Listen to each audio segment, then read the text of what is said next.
청취자께서 보내주신 자료를 보니까 질문이 아주 명확하네요.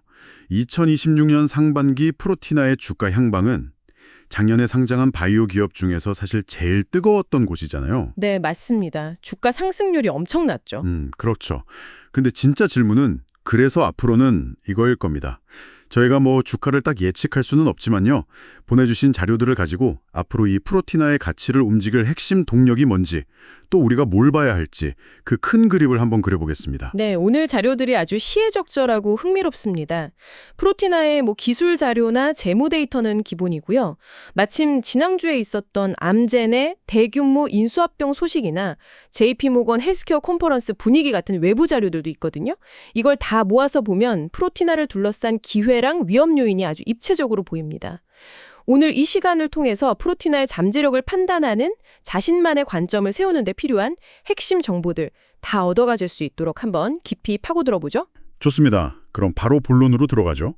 자료를 보니까 프로티나가 스스로를 신약 개발사가 아니라 단백질 빅데이터 기업이라고 부르네요. 여기서부터 뭔가 좀 다른 느낌인데요. 네, 정체성을 그렇게 잡은 거죠. 핵심 기술이 단백질 간 상호작용, 그러니까 PPI 분석이라고 나와 있는데 이게 정확히 어떤 개념인가요? 우리 몸속 세포를 하나의 거대한 도시라고 한번 생각해 보세요. 도시요? 네. 그럼 단백질은 그 안에서 각자 역할을 맡은 수많은 시민들인 겁니다. 근데 이 시민들이 혼자 일하는 게 아니고요. 서로 계속 만나서 정보를 교환하고 협력하고 때로는 다투기도 하면서 도시 전체를 움직이거든요. 이게 바로 단백질 간의 상호작용 PPI입니다. 암이나 알츠하이머 같은 많은 질병이 바로 이 단백질들의 소통 오류에서 시작되는 거고요. 그럼 단백질들의 일종의 소셜 네트워크 같은 거군요. 누가 누구랑 친하고 누가 누구의 말을 듣는지 그 관계망에 문제가 생기면 병이 된다. 이런 얘기네요. 정확합니다. 근데 지금까지는 이 소셜 네트워크를 제대로 들여다보기가 너무 어려웠습니다. 비유하자면 아주 시끄럽고 붐비는 파티장에서 누가 누구랑 대화하는지 멀리서 그냥 어림짐작하는 것과 같았죠. 한계가 명확했겠네요. 그렇죠. 그런데 프로티나의 SPID 플랫폼이 여기에 완전히 게임 체인저를 가져온 겁니다. 각 대화 테이블에 초소형 마이크를 설치해서 단 하나의 분자 수준에서 누가 누구에게 얼마나 강하게 또 어떤 메시지를 전달하는지 직접 잡아내는 세계 최초의 기술이니까요. 와, 단일 분자 수준에서 직접 엿듣는다. 정말 강력한 기술 같은데요? 그럼 이걸로 구체적으로 뭘 할 수 있는 거죠? 자료에 보니까 PPI 패스파인더랑 PPI 랜드스케이프라는 두 가지 솔루션이 있던데요. 네, 그 두 가지가 프로티나의 핵심 비질이 있습니다. 먼저 패스파인더는 이름 그대로 길을 찾아주는 역할을 해요. 길을 찾아준다. 네, 새로 개발한 신약 후보 물질이 우리 몸에 들어왔을 때 원래 목표로 한 단백질을 정확히 찾아가는지 아니면 엉뚱한 단백질과 만나서 부작용을 일으키지는 않는지 그 경로를 추적하고 분석해 주는 거죠. 야, 신약 개발의 내비게이션이네요, 거의. 제약사 입장에서는 개발 과정의 불확실성을 엄청나게 줄일 수 있겠네요. 바로 그겁니다. 그래서 벌써 4곳의 글로벌 제약사랑 계약을 맺고 실제 임상 샘플 분석에 이 기술을 쓰고 있고요. 미국 에모리 의대나 혈액암학회 같은 아주 권위 있는 기관과 공동으로 임상 검증도 진행 중입니다. 기술의 신뢰도를 시장에서 빠르게 인정받고 있다는 뜻이죠. 그렇군요. 그럼 두 번째 솔루션인 랜드스케이프는 뭔가요? 이건 항체 신약 설계에 좀 더 특화된 것 같던데요? 맞습니다. 랜드스케이프가 지도를 그린다는 뜻이잖아요. 네. 이건 수많은 항체와 질병 유발 단백질, 즉 항원이 어떻게 결합하는지 그 수만 가지 경우의 수에 대한 데이터를 초고속으로 확보하는 겁니다. 그래서 최적의 결합 지도를 그리는 솔루션이라고 보시면 돼요. 이 지도를 바탕으로 가장 효과가 좋은 항체 신약을 아예 설계해내는 거죠. 와, 그냥 찾아내는 수준이 아니라 최적의 약을 설계한다라. 실제로 성과가 있었습니까? 네, 자료에 아주 인상적인 사례가 하나 있죠. 연간 수십조 원이 팔리는 블록버스터 의약품 휴미라 아시죠? 알죠. 굉장히 유명한 약이죠. 이 휴미라보다 20배에서 많게는 무려 100배나 적은 용량으로도 더 뛰어난 효과를 보이는 개량 신약, 그러니까 바이오 베터 후보 물질을 개발해냈습니다. 잠깐만요. 100배 적은 용량이요. 이게 그냥 약값이 싸지는 걸 넘어서는 의미가 있는 거 아닌가요? 환자 입장에서는 부작용도 획기적으로 줄일 수 있다는 뜻으로 봐도 되는 건가요? 아주 중요한 포인트를 짚어주셨습니다. 당연히 그렇습니다. 투여량을 줄일 수 있다는 건 그 자체로 환자의 삶의 질을 높이고 잠재적인 부작용 위험을 극적으로 낮출 수 있다는 의미죠. 이게 바로 프로티나 기술의 파괴력을 보여주는 단적인 예입니다. 알겠습니다. 기술의 잠재력은 정말 대단하네요. 그렇다면 이 엄청난 기술이 2026년 상반기, 그러니까 바로 올해 프로티나의 가치에 어떻게 구체적으로 연결될 수 있을까요? 이제 진짜 돈 버는 이야기로 넘어가 보죠. 가장 큰 변화는 수익 모델의 진화라고 볼 수 있습니다. 자료에 나온 윤태영 대표의 말을 보면요. 지금까지는 분석 서비스를 제공하고 용역비를 받는 모델이었다면 2026년부터는 자체 개발한 신약 후보 물질의 권리를 파는 기술 이전을 본격적으로 추진하겠다는 겁니다. 아, 그러니까 물고기를 잡아주는 일에서 아예 황금어장의 지도 자체를 파는 사업으로 넘어간다. 이런 거군요. 완벽한 비유입니다. 기술 이전 계약이 하나 터지면 계약금 수백억 원은 물론이고요. 개발 단계마다 받는 마일스톤, 그리고 나중에 약이 팔릴 때마다 받는 로열티까지 기업의 가치를 한 번에 몇 단계씩 점프시킬 수 있는 변곡점이 되는 거죠. 기술 이전 말고 또 다른 상업화 계획도 있습니까? 자료에 진단 제품 이야기도 나오던데요. 네, 이것도 아주 중요합니다. 혈액암 치료제 중에 베네토클락스라는 유명한 약이 있는데요. 네. 문제는 이 약이 어떤 환자에게는 잘 듣고 또 어떤 환자에게는 잘 안 듣는다는 겁니다. 프로티나가 자신들의 PPI 분석 기술로 어떤 환자에게 이 약이 잘 들을지 미리 예측하는 진단 제품을 올해 출시할 계획입니다. 와, 그야말로 환자 맞춤형 치료의 핵심이네요. 의사가 처방하기 전에 이 환자에게는 이 약이 효과 있을 확률 90%입니다. 이렇게 알려주는 거잖아요. 맞습니다. 이를 위해서 미국에서 공식적으로 환자 진단에 사용될 수 있는 수준, 즉 클리아 인증 연구실을 인수 중이라고 밝혔죠. 이건 프로티나의 기술이 연구실을 널어서 실제 병원에서 돈을 버는 첫 제품이 된다는 점에서 굉장한 이정표입니다. 타이밍도 정말 절묘하네요.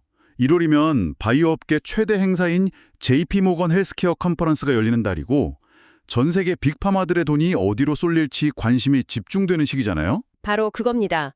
이런 분위기 속에서 지난주에 아주 의미 있는 사건이 하나 커졌죠. 어떤 거죠? 거대 제약사 암젠이 영국의 다크블루 테라퓨틱스라는 바이오텍을 최대 8억 4천만 달러, 우리 돈으로 거의 1조 원에 인수한다고 발표했습니다. 1조 원이요? 엄청나네요. 그런데 그 회사가 프로티나랑 관련이 있나요? 여기서 아주 흥미로운 연결고리가 나옵니다. 다크블루는 특정 단백질을 아예 분해해서 없애버리는 기술을 가졌고요. 프로티나는 단백질 간의 상호작용을 분석하는 기술을 가졌죠. 흥미로운 비교네요. 하지만 단백질 분해 기술은 직접적으로 질병 원인을 제거하는 느낌이 드는데 상호작용 분석 기술은 한 단계 떨어진 좀 간접적인 기술처럼 들릴 수도 있을 것 같아요. 시장이 이 둘의 가치를 정말 같은 선상에서 볼까요? 아주 날카로운 질문입니다. 하지만 빅파마의 관점은 조금 다릅니다. 어떤 단백질을 무턱대고 없애는 게 능사가 아니거든요. 아, 그런가요? 네, 어떤 단백질을 언제, 얼마나 없애야 하는지, 그리고 그 결과 네트워크의 다른 부분에 어떤 예상치 못한 영향을 미칠지 알려주는 지도가 반드시 필요합니다. 즉, 다크블루의 기술이 강력한 미사일이라면 프로티나의 기술은 그 미사일을 정확한 목표물에 유도하는 GPS나 정찰 위성 같은 역할을 하는 거죠. 아, GPS와 미사일. 비유가 확 와닿네요. 이번 암젠의 M&A는 이런 혁신적인 플랫폼 기술 자체의 가치를 시장이 얼마나 높게 평가하는지 보여주는 바로미터입니다. 프로티나의 기술이 글로벌 빅파마에게 얼마나 매력적인 매물인지 짐작하게 해주는 거죠. 와, 이야기를 듣다 보니 그림이 딱 그려집니다. 한쪽에는 GPS와 AI를 결합한 엄청난 기술적 잠재력이라는 기회가 있고 다른 한쪽에는 아직 수익을 내지 못하는 재무적 현실이라는 과제가 있는 거군요. 정확하게 보셨습니다. 기회 요인의 정점에는 바로 AI와의 결합이 있습니다. 프로티나는 이미 50만 건이 넘는 PPI 빅데이터를 확보했는데 여기에 정부 과제로 150억 원을 지원받아서 클라우드 AI 항체 은행을 구축하고 있습니다. 이건 단순히 데이터를 쌓는 걸 넘어섭니다. AI가 항체를 설계한다는 게 마치 AI 작곡가가 수많은 명곡을 학습해서 새로운 히트곡을 그냥 만들어버리는 것과 비슷하게 들리네요. 바로 그겁니다. 과거에는 수많은 후보 물질을 놓고 연구원들이 밤새워가며 하나하나 실험했다면 이제는 방대한 데이터를 기반으로 AI가 성공 확률이 가장 높은 항체 구조는 바로 이것이라고 설계도를 그려주는 시대가 오는 거죠. 윤태영 대표가 말한 신약 개발의 새로운 패러다임의 실체가 바로 이것입니다. 정말 게임 체인저가 될 수 있겠네요. 하지만 이런 장밋빛 전망에도 불구하고 보내주신 자료 중에는 기술적 분석상 적극 매도 의견도 있더라고요. 이 엄청난 괴리는 대체 어디서 오는 걸까요? 그게 바로 우리가 균형 있게 봐야 할 리스크 요인입니다. 2025년 IPO 이후에 주가가 단기간에 너무 많이 오른 것에 대한 부담감이 있겠죠. 그리고 재무제표를 보면 여전히 매년 수백억 원의 영업 손실을 내고 있는 연구개발 기업입니다.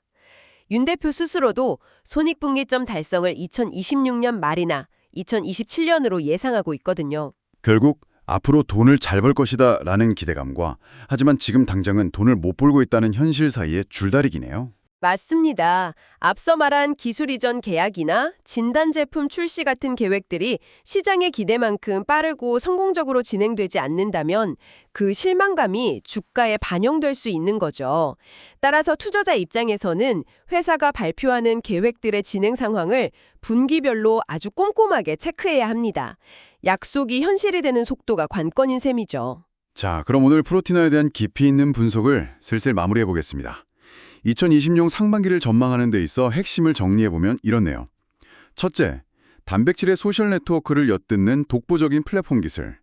둘째, 올해부터 본격화될 기술 이전과 진단 제품 출시라는 구체적인 수익 모델. 그리고 셋째, 암제니 사례가 보여주듯 이런 혁신 플랫폼에 대한 시장의 높은 평가. 결국 프로티나가 시장에 던지는 메시지는 우리는 신약 하나하나의 성공에 베팅하는 회사가 아니라 AI를 이용해 신약 개발의 성공 확률 자체를 파는 회사다라는 거네요. 네, 성공의 지도를 파는 사업 모델이죠. 그래서 시장이 프로티나에 던지는 궁극적인 질문은 이것일 겁니다. 과연 이 회사는 높은 잠재력을 가진 기술 서비스 기업에서 AI를 통해 신약을 창조하며 막대한 라이센스 수익을 내는 플랫폼 기업으로 성공적으로 변신할 수 있는가?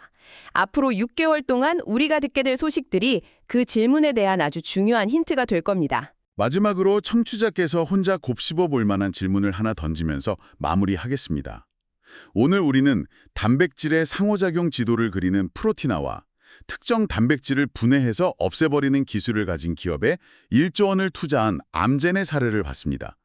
질병 네트워크를 정밀하게 이해하는 기술과 문제가 되는 단백질을 아예 없애버리는 기술, 이 두 가지 접근 방식이 미래 신약 개발의 패러다임을 어떻게 바꿀까요? 어쩌면 미래에는 가장 정확한 지도를 가진 기업이 가장 강력한 무기를 가진 기업의 성공을 좌우하는 필수 파트너가 되는 세상이 오지 않을까요?